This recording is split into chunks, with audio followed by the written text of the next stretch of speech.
Deesa આખોલ highway પર tanker અને કડો રિક્ષા વચ્ચે અકસ્માત સર્જાતા એક મહિલાનું મોત નિપજતા અરેરાટી પ્રસરી।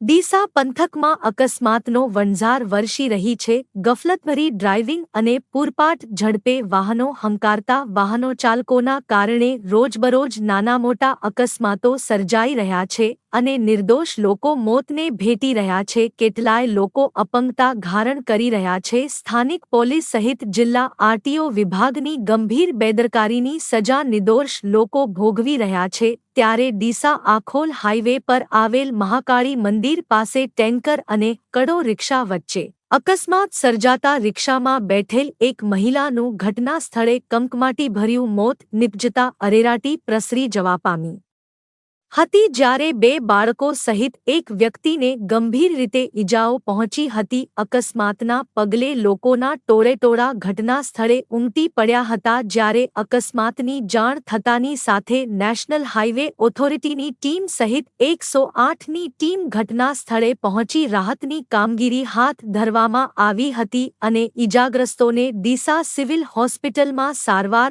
અર્થે ખસેડાયા હતા, જ્યાં બનાસકાંઠા જિલ્લાની સૌથી મોટી હોસ્પિટલનો દરજ્જો ધરાવતી ડીસા સિવિલ હોસ્પિટલમાં સારવારના અભાવે બાળકના પિતાને પાલનપુર સિવિલ હોસ્પિટલમાં સારવાર અર્થે ખસેડવાની ફરજ પડી હતી।